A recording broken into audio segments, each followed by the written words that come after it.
It's another class here at Lady Lake Huron, 6th, 7th, and 8th grade. Joined here by Mike Sekrak, who is delighted to be with the 6th and 7th graders in particular, as you can tell by the glowing, just joyful smile on his face. I am excited. Welcome. Just particularly not for what's about to come. Yeah, I don't know what to expect. I'll be honest, I'm a little nervous. But you know, Jesus said, do not be afraid, and so we have to be people of faith. What do we pray for today at Mass? The grace of fortitude, right? Which gives us the courage and strength we need to do hard things.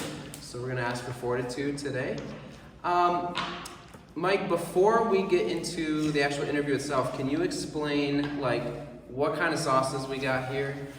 So this is kind of based off of there's a interview show called The Hot Ones, and basically what it comes down to is there's an interview as they're increasing in hotness levels, based on Scoville levels, based off of which pepper it is. So we work our way up to the hottest one, starting with like the mild garlic Fresno, buffalo, little verde rojo, and then they get to the last one. Okay. It's a little tough. Okay, well, it'll give us something to look forward to, right, guys? Mm-hmm. So while we're talking, I want you to kind of take notes on what things stood out from the conversation, and then at the end, I'm going to ask you to write a little something about what was something that was shared that was kind of most meaningful to you, what's most memorable. So make sure you're kind of taking some notes. So I think how we're going to do it is we'll start eating one at a time, and after we're starting to eat it, I'm going to ask you a question, and we'll take our time on it, and then we'll go to the next one. We'll start eating the second wing, and I'll ask you the second question. So I've got 5 main questions. Are you ready? Here's all ever be. All right, well, let's dig in to number 1. Remind me again what the name of the sauce is? This one is a garlic verde, I think. Or no, this is a garlic Fresno. Called a classic hot sauce, 2 out of 10. Okay. It's not bad. 2 out of 10. Shouldn't be too bad. Let's try it. It's not bad. It's not, but I'm also concerned that this is the 2. It's got a little kick to it, but okay. So the first question is, have you always had a high tolerance for spice? Have you always been eating spicy foods, or is it only recently that you've really kind of explored how spicy you can get? No. When I turned 18, there's you guys been down to Port Huron, Buffalo Wild Wings. I don't know if they still do it, but there was, when I turned 18, the Blazing Challenge. You had to eat 12 wings within 6 minutes. I wasn't prepared for how much sauce they put all over it. This is nothing compared to what they had. It was drenched. Each one looked like they had a bottle of sauce on it.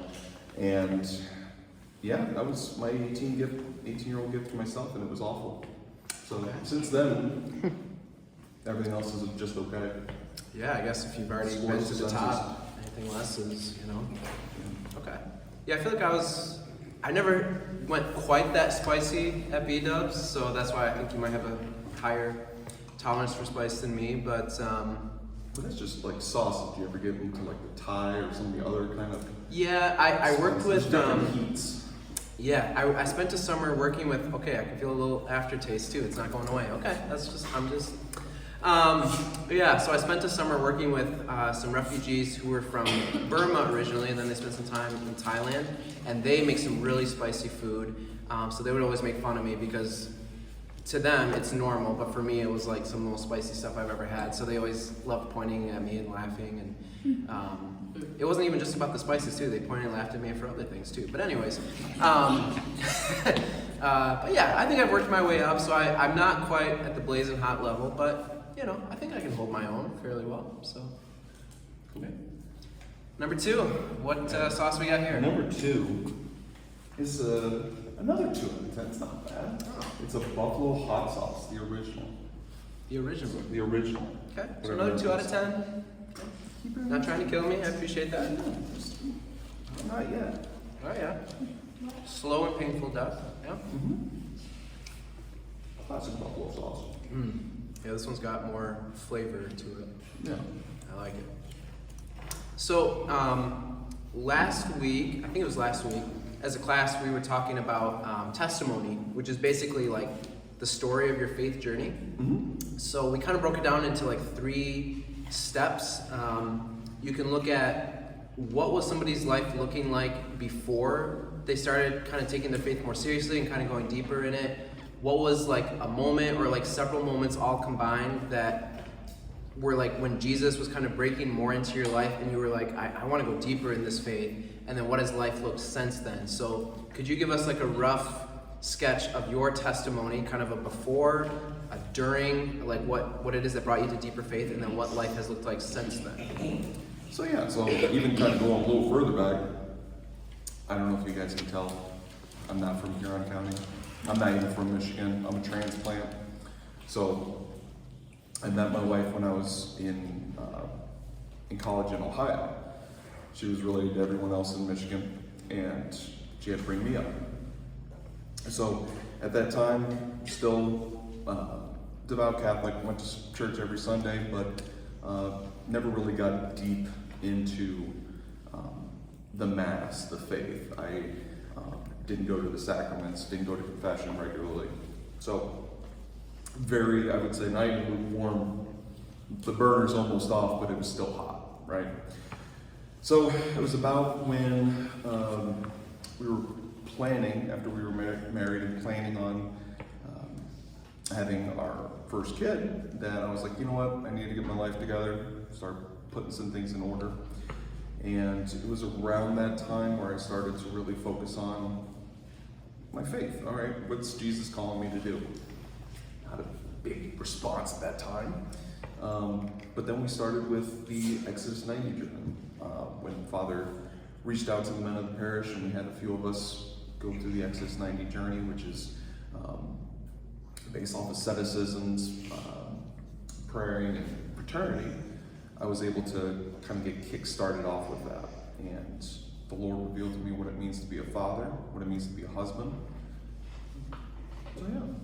That's great. Can you give a little bit more detail on what the Exodus 90 program entails for those who aren't familiar? Yeah, so it's a program that, like I said, focuses on asceticisms, which is just disciplines that we give up. So taking cold showers every day, no sweets, abstaining from alcohol, excessive phone time. There's no eating between meals, fasting Wednesdays and Fridays. Then we meet as a fraternity to kind of keep us accountable, keep us in check. And then we pray an hour a day. And it was about in that time, maybe 2 or 3 weeks in, I think I told the group, because Father joined us in that first one. I really focused on being a father. Some of the things in the book of Exodus, when you go into the Bible, they go through those long lineages, and it makes at least me at the time, made no sense. They had a reflection, and it said, focus on some of the things that your father has done, the good and the bad. And then it really struck me, he said, if you are a father, you may pass that on. What are some of the strengths and weaknesses you're going to pass on to your children? And I'm like, oh, okay, well, there's a handful. And then the last part of it said, turn to the cross. Turn to the Father who is perfect and will help you with everything. So, really emotional. And then after that, he picks up where I'm at right now, eating hot wings with a priest. Who would have thought, living the dream. I'm like 30. That's what happens when you follow the Lord, right? So I think the next step in your journey that I'm aware of in your life, so I think Exodus was a big thing for you. The next chapter I want to get into, we will get to after we get to this third wing, which is what sauce? Verde. This is... Verde. Yeah, Los Calientes Verde. This is... Which is Espanol for verde. I don't know. That's green. Is it green? Yeah. Okay. I don't know what Los Calientes means. Los Calientes. Is that hot, I think? Oh, Calientes? but Los implies the hots. Maybe it is hot ones. So like Los is in not the that makes sense. Hot ones. Green. What's the scale? 5 out of 10. We're going from 2 to 5, ladies and gentlemen. Well then, wait until you see the last one. 14 out of 10. There you go. You're not too far off. Smooth. Smooth. Nice verde sauce. Yeah, not immediately spicy, but it's lingering. Oh, let it linger. Okay, I'm letting it linger. So I know Exodus was a big thing for you, and then it seems like one of the things you started focusing on after that was devotion to Saint Joseph, learning more Yes. about him, going to him more in prayer. Can you explain a little bit about how your relationship with Saint Joseph developed and how that's helped you in being a husband and a father? So, for those who don't, I'm sure you guys already know about Saint Joseph, but Saint Joseph is the spouse of our Blessed Mother, and not a lot is talked about him in the Bible because he doesn't say anything. He's a man of action. So, what he did was take out his duty quietly and just follow the Lord. So, for me, what happened, I struggled with some things in my life, and what Father did is he was praying for me and he gave me a statue of sleeping Saint Joseph. And the reason it was ironic is I was struggling with some sleep issues.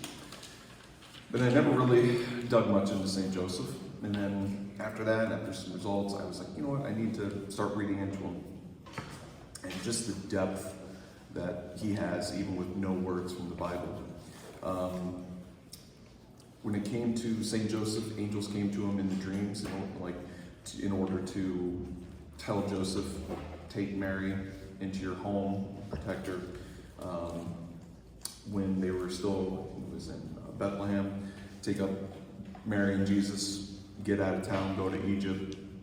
So he always did quietly, humbly, did his duty. And then in doing so, I started to read more on him. I found a book called The 33 Days Consecration to St. Joseph. So I took every day, I prayed to St. Joseph, and there was a different reflections on him, his characters, how he was just, obedient, chaste, pure. And really, once I started looking into that, I realized that St. Joseph was in my life from the very beginning. My grandpa's name is Joseph. My dad's middle name is, or confirmation name was Joseph. My godfather's name is Joseph.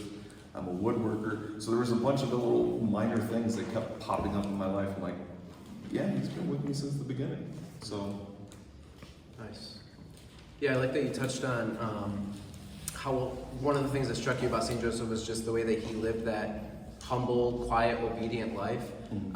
Because I think sometimes, because I see the same thing in my own priesthood, like there's so many little sacrifices, there's so many little like hidden, like behind the scenes things that it takes to be a good priest, husband, father, that maybe like as a kid I didn't necessarily appreciate, but now that I'm in more of that like father figure role, I see now looking back like how many little sacrifices my parents must have made that I didn't even realize. And so it's kind of like for the folks here who become moms, dads one day, husbands, wives, to look to St. Joseph in terms of the example of not everything's going to be super glamorous, not everything's going to be an immediate payoff.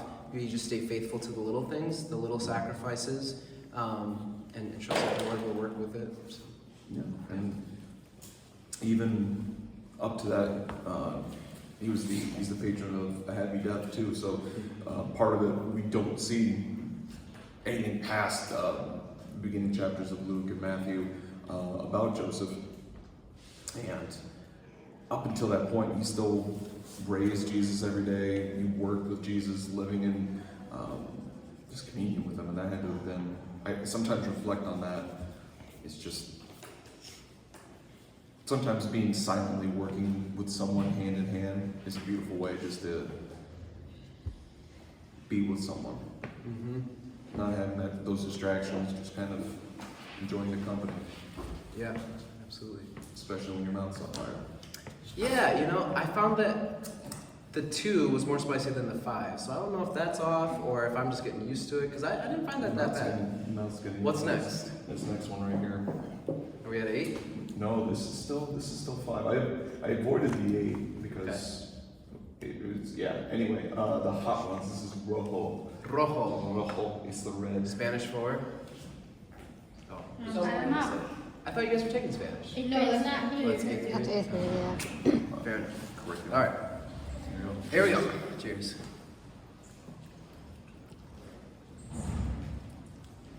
Not bad. Hmm. A little bit of kick on the end there. Yeah. It feels it. Okay. This is hitting more than the Verde. I feel this one. It's not bad, but the When it gets in the aftertaste. back of your throat. Yeah, back to throat. Whew. Okay. Next question. So, so we talked about Joseph. I know the other love in your life, who's a saint, is Mary. You have a great love for Mary and the Rosary. You've been helping to teach people about the Rosary. At the next youth group, next Friday night, youth group is available for 7th through 12th graders. You're going to be leading us in actually making our own rosaries, so that's a reminder to you guys to come out for that. So tell us a little bit about how your relationship with Mary developed, how you came to a deeper appreciation for her, as well as this love that you have for the Rosary. Gotcha. So, whereas Joseph was a little bit more of a, not a huge moment, but I can remember an exact moment where Joseph started developing my life, where I recognized him anyway. Mary was more subtle. It was may even been part of the Exodus 90 journey where they tell us to pray an hour a day. Well, I said, well, maybe I can kill some of that time with a rosary because an hour's a long time. And they recommended not doing that, really to focus on the silent part. So, okay, there was stuff lingering. My mom had a bunch of rosaries. Grandma and grandpa, they all had, prayed the rosary. It was just over time, I'm like, well, I know how to say the Hail Marys, Our Father, let's give it a shot. So started praying it, struggled, because I didn't remember what the mysteries were. I couldn't remember, what was the third mystery for the luminous mysteries, or I couldn't get that down. So I struggled because I always felt like, all right, I have to be sitting down, having that paper with me, having the beads, and trying not to fall asleep all at the same time. But after a while, it started to become a little bit more of a, okay, I'm starting to get something out of this. And it was always around the fact of I started to question it. It's like, all right, it's a mystery, but why is it called a mystery? Is there supposed to be a question about it? Is it a game of Clue? Am I supposed to, So started to ask what I call dumb questions about certain things in the Rosary, and it got me deeper into learning about Mary, learning about Jesus' heart and what he did for us in the Gospels. So through Mary, I learned to love her more, love Joseph more, the whole Holy Family. Just asking small questions going through. Which that eventually led up to doing the Rosary in the Year podcast with Father Mark Mary. Beautiful, can't recommend it enough. He has an excellent way of kind of guiding you through it. If you've never done it before, at that point I kind of knew all the mysteries. But now I feel awkwardly comfortable enough talking about it to help others, and it's helping me a little bit more. Do you feel like you have a favorite mystery or set of mysteries? Oh gosh, so they're all my favorite. The one that I always like to talk about is, I think it's St. Louis de Montfort talks about how the rosary is a spiritual weapon, it's a spiritual sword. Well, Pope John Paul II gave us a lightsaber. He gave us the luminous mysteries. All right, you'll get it one day. Star Wars reference. So, I like the luminous mysteries because it's parts of the Bible that I didn't really focus on as much. You would think like the institution of Eucharist, Transfiguration. I never really honed into that. It was more of the stuff in the sorrowful, during the Passion. Okay. So I enjoy the luminous. Gotcha. I think I might say sorrowful just because, I don't know, you see just the depths of what Jesus went through, and as a priest, you enter a lot into people's suffering, so to be able to reflect on how the things people go through or that we go through can relate to Jesus's. I think those are There's powerful ones for me. There's a dichotomy with it too, because like in the sorrowful mysteries, I can find, I would say, some joy, or I could say some kind of thanksgiving in it, going through his passion. Then when you look at the joyful mysteries, I don't know, losing Jesus would freak me out a little bit. Right. You know? Yeah. So I can kind of see it throughout the whole mysteries. How are you feeling? You look like your eyes getting I'm a little great. bigger. Never better. Yeah? Yeah. No. You're licking your lips a little bit. It looks like you're No. Yeah. No. It's just it's dry in here, and so I'm like, yeah. It's Just, the ribbon conversation is what it is. yeah. Staring at a bunch That's. of, Yep. 6, Oh, I'm not gonna 7 touch my years eyes. old. Very good. Yep. Yep. Rookie mistake. Rookie mistake. Yes. I also want to point out that I feel like you've left more meat on your bones than me. Like. Well, it's because I've been talking. Okay, but. It's because I've been talking. Okay, but like, you'd be maybe freaking out a little bit more if you would actually like eat. I didn't put sauce on the very ends of them, Father. I mean, like. All right. So 5th question. What's the 5th sauce? I don't feel bad about this. I don't know what I'm about to go through. Okay.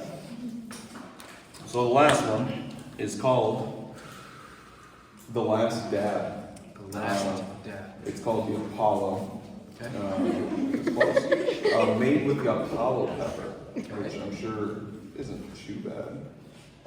Yeah, it's not Guinness World Record. No, but like on a scale of 1 to 10, It's a slow 11 out of 10. So, a slow 11. In other words, like it takes a while to kick in. Is that what you mean, or no, just a mild. You know what they do at the a mild 11 out of 10? It's a mild 11 I out of said 10. 14. You know what they do at the last of this? That's why they call it the last dab, is you put a little bit of extra sauce on it at the very end. Please, I don't want to break tradition. Put a lot. Put a lot. I mean, I can't even see the sauce. Yeah. it's very thick. This is gonna be Oh my. just Okay. good amount there. Oh, okay. If you want, it's already got enough on there. I mean, I didn't eat all of my chicken, I guess. Holy so- Spirit, give me fortitude. There you go, fortitude. There you go. Just need a little dab of it. Just a little. Yeah, just let it drip out. There you go. This is gonna hurt. It's gonna be so bad. I said the rosary for us all, so here we go. We're ready. Cheers. Here we go.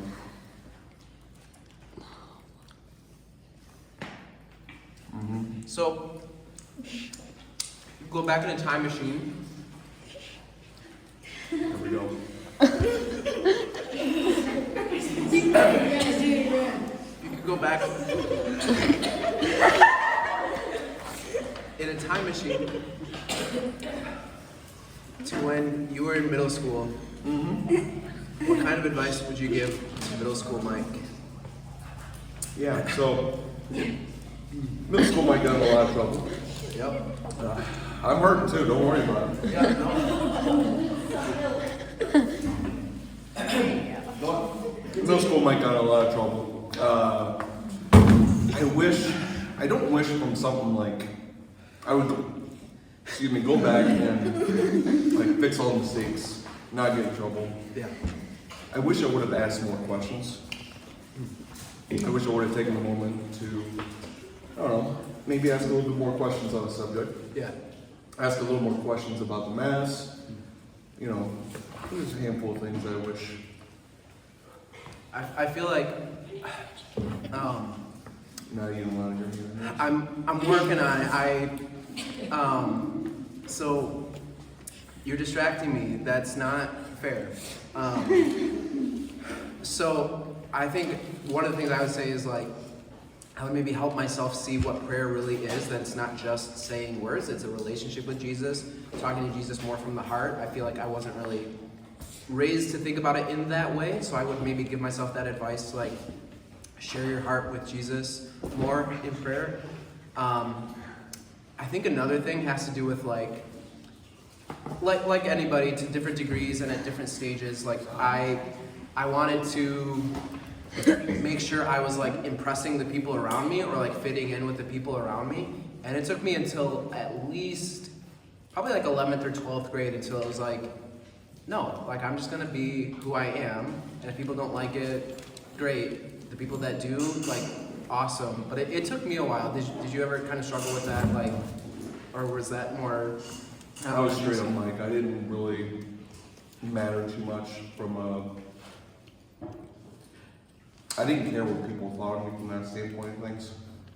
Is that just personality, or like, That's how did you get personality. that way? Okay. Yeah, that was just, yeah. Like, is the rest of your family like that too, or? Yeah. Okay. Hands down. Very inner roots, stubborn.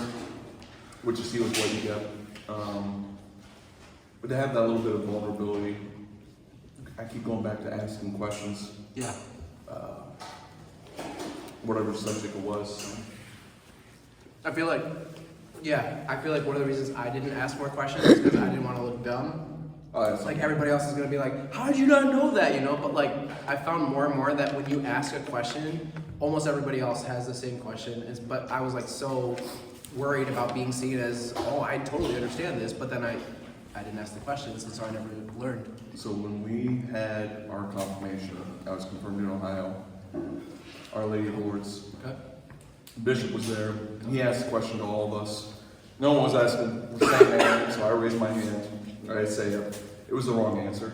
I don't remember what it was, but it was a really dumb answer. You know, but at least everyone giggled a little bit, eased the tension a little bit. Right. You get it, the bishop's there, you're probably freaking out. So you get into that standpoint, and everything else went well. So Great. Yeah. Speaking of asking questions, you guys have any questions for us? I'm not crying, you're crying. Yes, Michael? Is Father Kevin okay? Never better. Next question. Hey, what's your name? Mike, yeah, thank you. Is everyone asked if I'm okay? Is Mike okay? Thank you very much. I'm almost okay. Almost. Any other questions? Yes, Mike. Water's just fine, thank you. Yeah, so you gotta be careful. One more silly question, then Faith. Yes, Michael. Is this the spiciest food that you have ever had? I think so. It was either this or when I was in Nashville, Tennessee once, I went to one of those places that was on one of the Food Network shows that does really spicy stuff. And I was like, I'm here, I might as well get. They had like mild, medium, or spicy. And I was like, I'm definitely not gonna get the mild. Really spicy, I don't think so, but I'll do medium. But then I was a rookie, and I was like, I gotta wash this down with some nice, refreshing Coke. And like pour carbonation. Why would you? with spice. No. Well, yeah. Like for 3 days, it was like. You can't. Yeah, it's just. So yeah. Other than that, I think that last one. Yeah. Wait, what happens if you drink it with Coke? It makes it even worse. Like, you know how when you drink carbonation, it gets all fizzy in your mouth. Like it takes the spice and it like fizzes it. I'm not a scientist, but like that's. Yeah. Am I crying as much as Mike is? Cause like he's got. No, you're not. He's sweating. Am I He- sweating? he- You got water. You have a bunch of. I'm not sweating though. You have a bunch of water in your eyes, but his face is just red. I think he's just trying to hold it in. Too lost. Yeah, they are. They You are. seem to be complaining a little more. I'm not complaining. I'm just making observations. Father Kevin did get It's some what's on nice the water. inside, it's not on the outside. Yeah, I don't have water, so. Yeah.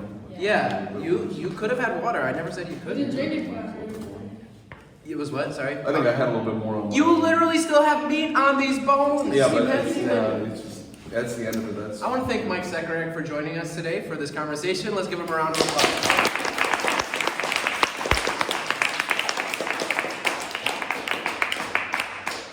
All right, what time is it? 12:10. You got 10 minutes. Oh, Someone has to take a shot. I'm shocked. Is there a way to tie in eating spicy food with Christianity? Ooh, we'll keep the rule. So that's what we've been doing lately. Like we went and played Goggleball because we had a little bit of free time the other day, and we said like, okay, what's Goggleball have to do with Christianity? So one of the things is like, yeah, when you're approaching the spicy food and you're really afraid, you can pray for the grace of fortitude, right? What else can we do to draw in spicy foods to? Well, we have the fire of the Holy Spirit, Yeah. right? Yeah, Asher. The like spice is Satan, and then like the water, whatever you drink, is Jesus. Okay. Okay. Yeah, Okay, see that. could be. Yeah. Anybody else have any? Wait, Even with the bread a little bit too, bread can kind of help, go it down. I like that. Evan? I have a good one. Okay. So, the chicken, the meat on the bones is like heaven, and you have to go through really hard things to go to heaven to get the good stuff. Let's get down.